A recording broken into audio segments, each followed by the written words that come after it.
श्वेता जी एक young girl है, 23 years old young girl है। उनको बहुत सारा हेयर फॉल हो रहा था, लेकिन अभी वो हेयर फॉल थम गया है, लेकिन उनके बाल बहुत सारे थिन्ड आउट हो गए हैं। वो काफ़ी परेशान हैं। चलिए हम उनकी तरफ चलते हैं, उनसे बातें करते हैं और उन्हें हेल्प करने की कुछ कोशिश करते हैं। तो चलिए श्वेता जी।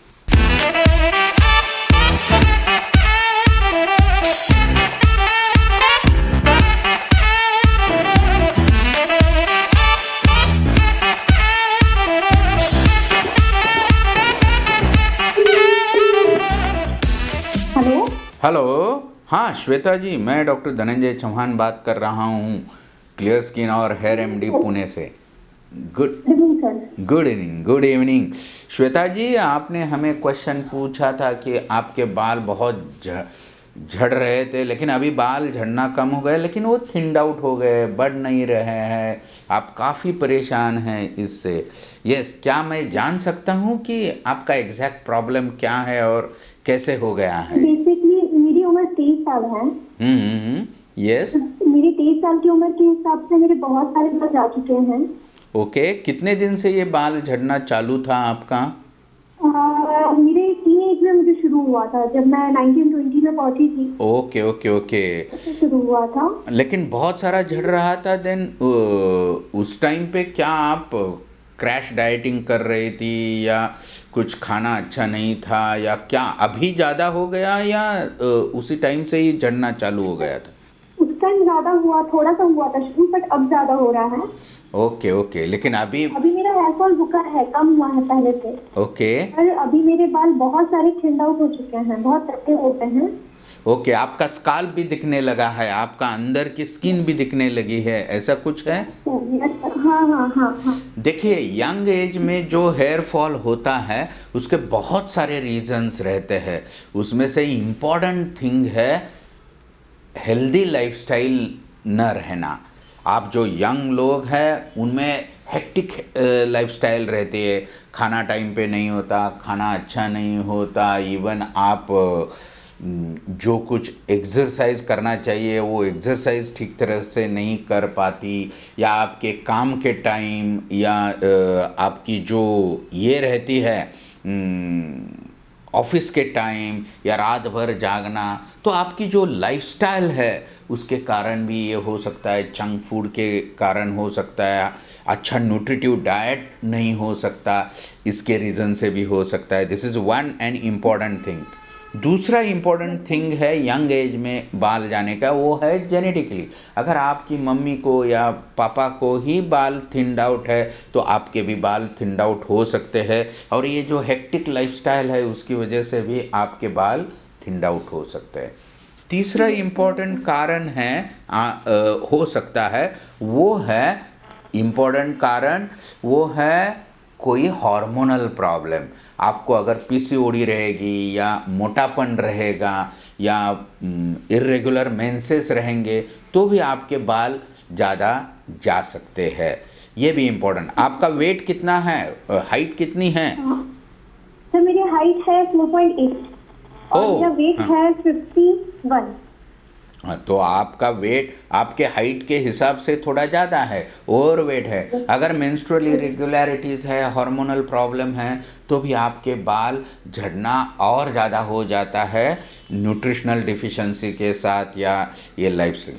इवन ये यंग एज में आप लोग जो हेयर स्टाइलिंग करते हैं, हेयर केयर प्रोडक्ट यूज़ करते हैं, शैम्पूज़ कौन सा भी यूज़ करते हैं, या स्ट्रेटनिंग, पर्लिंग, या कोई भी ऐसे करली हेयर करते हैं, या करली हेयर है तो स्ट्रेट हेयर करना चाहते हैं या आयरनिंग करना चाहते हैं, अलग अलग तरीके के हेयर केयर प्रोडक्ट्स आप यूज़ करते हैं, उसकी वजह से भी आपके बाल झड़ने के आसार रहते हैं। या बहुत हार्शली आप लोग बाल धोते हो या ऑयलिंग या कंडीशनर नहीं करते तो भी आपके बाल झड़ने के चांसेस रहते हैं।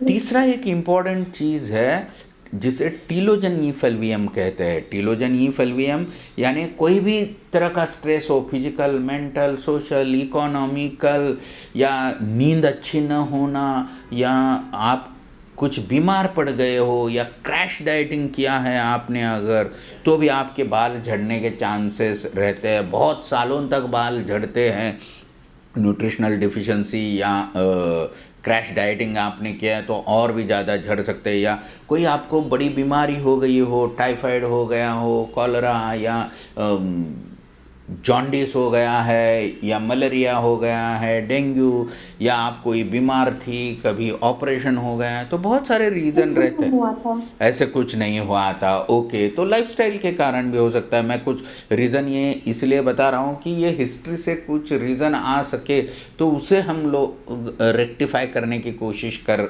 सकते हैं। डाइटरी डिफिशिएंसी है तो न्यूट्रिशन की आपको अच्छी तरह से कैसे अच्छा न्यूट्रिशन लेना चाहिए ये बता के ये हेयर लॉस को ठीक करना हम कोशिश कर सकते हैं। ये तो हो गया, जेनेटिक हो गया, हार्मोनल, न्यूट्रिशनल, लाइफस्टाइल, अच्छी नींद नहीं रहना, पानी की कमी पड़ना, या आप अगर दूसरे शहर में जाते हो, एनवायरमेंटल चेंजेस रहते हैं, बोर का पानी रहता है, तो बहुत सारी चीज़ें हैं जिससे आपके बाल झड़ सकते हैं। और अब ये झड़ना बंद हो गया लेकिन थिन्ड आउट हो गए, इसलिए वॉल्यूम टोटल कम हो गया। तो ये सारी जो चीज़ें हैं, ये सारी चीज़ें बहुत सारे रीज़न की वजह से होती है, इसलिए आपके पहले रीज़न देखने पड़ेंगे। लेकिन एक बहुत अच्छी साइन आप में यह है कि आप यंग है, आप अच्छी लाइफस्टाइल अफोर्ड कर सकते हो, अच्छी लाइफस्टाइल कर सकते हो, अच्छा खाना खा सकती हो, हेल्दी डाइट खा सकते हैं जिसमें थोड़ा ही कार्बोहाइड्रेट और फैट रहना चाहिए, प्रोटीन भी अच्छी तरह से रहना चाहिए, फिश, एग्स या चिकन, मटन, या वेज है तो आप सोया प्रोटीन ले सकते हो, सोया ले सकते हो, स्प्राउट्स ले सकते हो, पनीर, दूध, या ग्रीन लीफी वेजिटेबल, जो सीजनल फ्रूट है ये फ्रूट या ड्राई फ्रूट्स।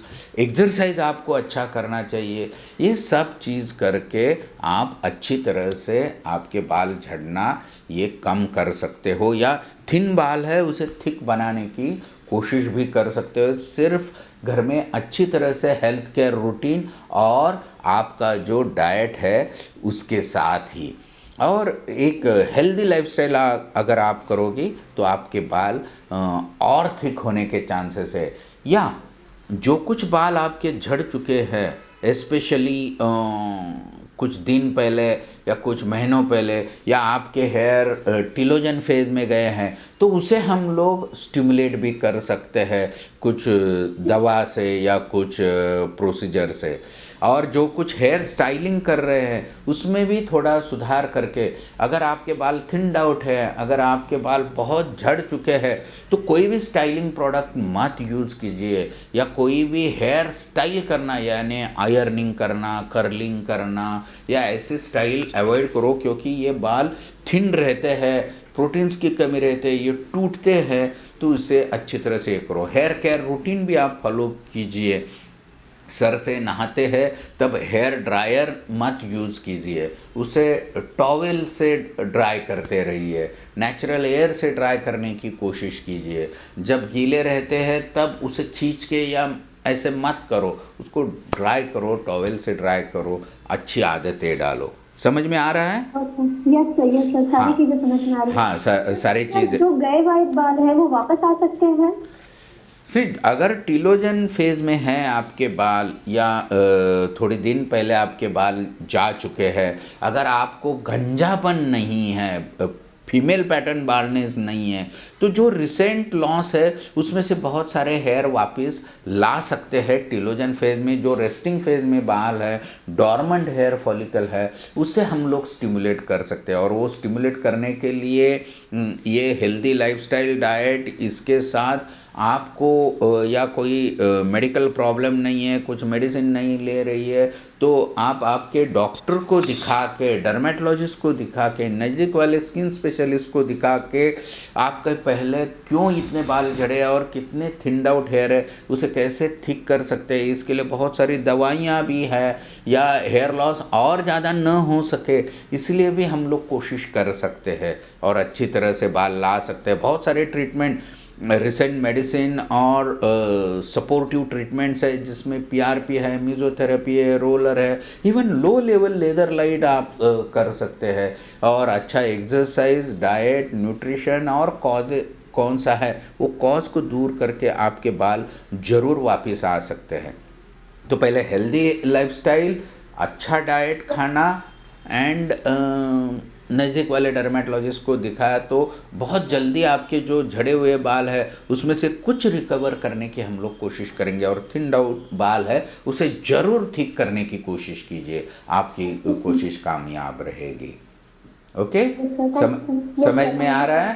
तो और भी कोई अगर क्वेश्चन है तो आप हमें फिर एक बार पूछ सकती है, हम लोग आपको बहुत सारी इन्फॉर्मेशन और सपोर्ट देने की कोशिश करेंगे। ऑल द बेस्ट, आपके बाल अच्छे रहे, आपके बाल थिक हो जाए, यही आशा के साथ हम लोग आपसे रजा ले लेते हैं। All the best. Okay, thank you so much. Thank you, bye bye.